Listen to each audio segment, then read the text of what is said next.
এখন শুনবেন আজকের গুরুত্বপূর্ণ খবরের শিরোনাম। পশ্চিম তীরে বন্দুক হামলায় ৩ ইসরায়েলি নিহত। ইরাকের সাবেক প্রধানমন্ত্রীর হুঁশিয়ারি মুসলিম দেশগুলিকে খণ্ড বিখণ্ড করা ঘৃণ্য ছক আঁকছে ইসরায়েল। আফগানিস্তানে হামলা নিয়ে মুখোমুখি ভারত পাকিস্তান। নেটোর দরজায় চীনের ভয়ঙ্কর মারণাস্ত্র। ইউক্রেনের আরও এক শহর দখলের দাবি রাশিয়ার। পদত্যাগের ঘোষণা দিলেন কানাডার প্রধানমন্ত্রী জাস্টিন ট্রুডো। পশ্চিম তীরে বন্দুক হামলায় ৩ ইসরায়েলি নিহত। পশ্চিম তীরের উত্তরে সোমবার এক বন্দুক হামলায় ৩ ইসরায়েলি নিহত ও ৮ জন আহত হয়েছে। একটি বাস ও অন্যান্য যানবাহনে এই হামলা করা হয়। ইসরায়েলি সামরিক বাহিনী ও জরুরি সেবা দানকারী প্রতিষ্ঠানগুলো এই তথ্য জানিয়েছে। জরুরি সেবা প্রদানকারী সংস্থা মাগেন ডেভিড অ্যাডম নিহতদের ৬০ ২ নারী ও ২৪ এক পুরুষ হিসেবে চিহ্নিত করেছে। এছাড়া বাসের চালক গুরুতর আহত হয়েছে। আহতদের মধ্যে ইসরায়েলের ২টি হাসপাতালে নিয়ে যাওয়া হয়েছে। অন্যদিকে ইসরায়েলি সামরিক বাহিনী জানিয়েছে সন্ত্রাসীরা আল ফান্দুক গ্রাম সংলগ্ন হাইওয়ে ৫৫ যানবাহনগুলোর উপর গুলি চালায় এবং পরে ঘটনাস্থল থেকে পালিয়ে যায়। ইসরায়েলি গণমাধ্যমে এক সামরিক কর্মকর্তার উদ্ধৃতি দিয়ে বলা হয়েছে, নিরাপত্তা বাহিনীর সদস্যরা ২ ফিলিস্তিনি হামলাকারীকে ধরতে তাড়া করছেন। তারা রাস্তা অবরোধ করছে এবং কয়েকটি শহরকে ঘেরাও করছে। প্যারামেডিক আভিচাই বেন জুরিয়া এক বিবৃতিতে বলেন, আমরা দ্রুত তল্লাশি চালিয়ে গুলির আঘাত সহ ২ নারী ও ১ পুরুষকে শনাক্ত করি যাদের পালস ছিল না। ঘটনাস্থলে তাদের মৃত ঘোষণা করা ছাড়া আমাদের কোনো উপায় ছিল না।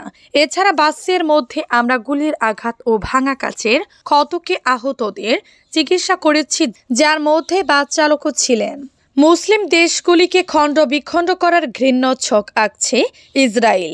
ইরানের সাবেক প্রধানমন্ত্রী এবং ইসলামিক দাওয়া পার্টির মহাসচিব নূরে আল মালিকি পশ্চিম এশিয়ার মুসলিম দেশগুলিকে খণ্ড বিখণ্ড করার এবং ইরাকের বিরুদ্ধে ষড়যন্ত্রে ইসরায়েলের ঘৃণ্য পরিকল্পনার বিরুদ্ধে হুঁশিয়ারি দিয়েছেন।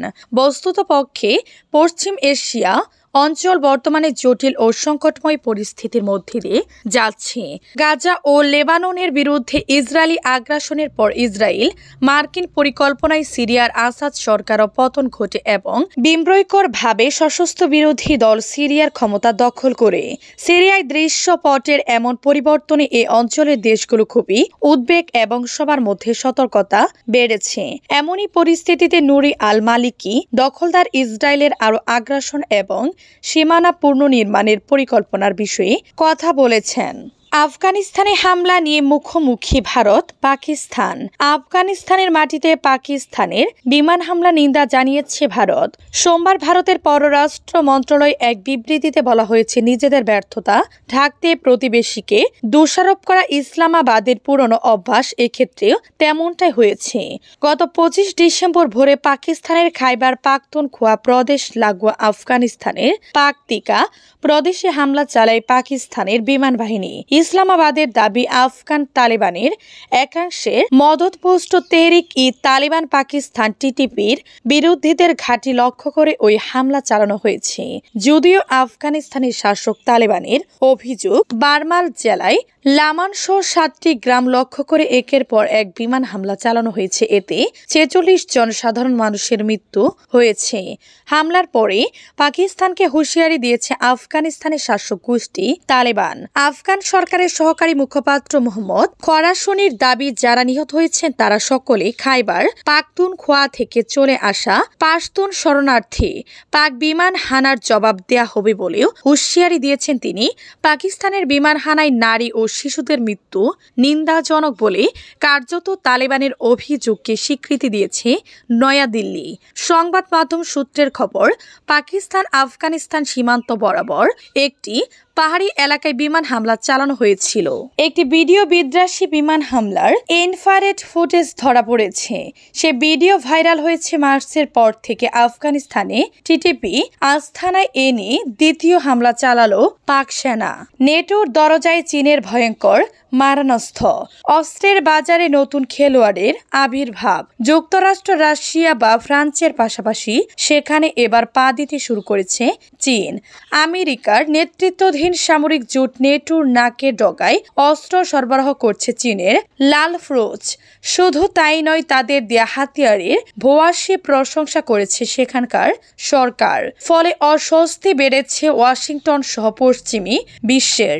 দক্ষিণ ইউরোপের বলকার রাষ্ট্র সার্বিয়া প্রথম বিশ্বযুদ্ধের সূচনায় যার নাম অতপ্রতভাবে জড়িয়ে রয়েছে। 21 দশকে সেখানে মোতায়েন হয়েছে চীন আকাশ প্রতিরক্ষা ব্যবস্থা, এয়ার ডিফেন্স সিস্টেম। পোশাকি নাম FK-3 এই হাতিয়ারটিকে নিয়ে বড় ঘোষণা করেছে বেলগ্রেড। বলা বাহুল্য, এরপরে আমেরিকান সহ পশ্চিমী বিশ্বের রক্তচাপ বাড়তে শুরু করেছে। বিদায়ী বছরের 30 ডিসেম্বর সার্বিয়ার প্রতিরক্ষা মন্ত্রণালয়ে জারি করা প্রেস বিজ্ঞপ্তিতে বলা হয়েছে, চীনের তৈরি FK-3 এয়ার ডিফেন্স দেশের আকাশকে ভালোভাবেই সুরক্ষা প্রদান করেছে। এর সাহায্যে বিমান বাহিনীকে আরও শক্তিশালী এবং উন্নত করা গিয়েছে। উল্লেখ্য, বেইজিং এর পিপলস লিবারেশন আর্মির PLA হাতে রয়েছে HQ-22 ভূমি থেকে আকাশ ক্ষেপণাস্ত্র ব্যবস্থা। FK-3 এর রফতানিযোগ্য সংস্করণ বলে জানা গিয়েছে। ইউক্রেনের আরও এক শহর দখলের দাবি রাশিয়ার। রুশ বাহিনী ইউক্রেনের দনেস্ক অঞ্চলের কুরাখোভ শহরের নিয়ন্ত্রণ দখল করেছে বলে রয়টার্সের প্রতিবেদনে বলা হয়েছে। রুশ প্রতিরক্ষা মন্ত্রণালয় সোমবার জানিয়ে বলেছে, রয়টার্সের প্রতিবেদনে বলা হয়েছে, দেশটির মন্ত্রণালয় বলেছে কুরাখোভের ওপর নিয়ন্ত্রণ অর্জন ইউক্রেনীয় সেনাদের লজিস্টিক এবং প্রযুক্তিগত সহায়তা উল্লেখযোগ্যভাবে বাধাগ্রস্ত করেছে। কুরাখোভ পোক্রোভস্ত থেকে 32 কিলোমিটার 20 মাইল দক্ষিণে অবস্থিত একটি গুরুত্বপূর্ণ ইউক্রেনীয় লজিস্টিক হাব, যে দিকে রাশিয়া কয়েক মাস ধরে অগ্রসর হচ্ছে। এদিকে ইউক্রেনে ভয়াবহ হামলা চালিয়েছে রাশিয়া। শতাধিক ড্রোন নিয়ে রাখে দেশটিতে হামলা চালায় রুশ সামরিক বাহিনী। এদিকে ইউক্রেনে ভয়াবহ হামলা চালিয়েছে রাশিয়া। শতাধিক ড্রোন নিয়ে রাতে দেশটিতে হামলা চালায় রুশ সামরিক বাহিনী। টানা প্রায় 3 বছর ধরে পূর্ব ইউরোপের এই দেশটিতে রাশিয়ার সামরিক অভিযান চলছে এবং এর মধ্যে ড্রোন হামলার এই ঘটনা ঘটল। কুরস্ক অঞ্চলে ইউক্রেন নতুন করে আক্রমণ শুরু করেছে। পাশাপাশি সেনাবাহিনী এক বিবৃতিতে বলেছে, ইউক্রেনীয় আক্রমণকারী দখলকে প্রতিহত করার চেষ্টা অব্যাহত রয়েছে।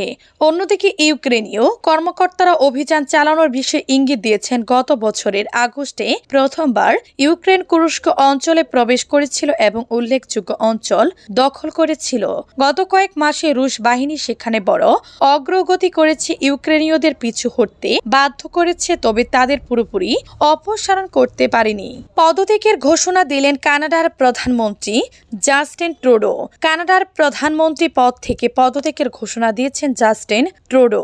আজ সোমবার এক সংবাদ সম্মেলনে এ ঘোষণা দিয়েছেন তিনি।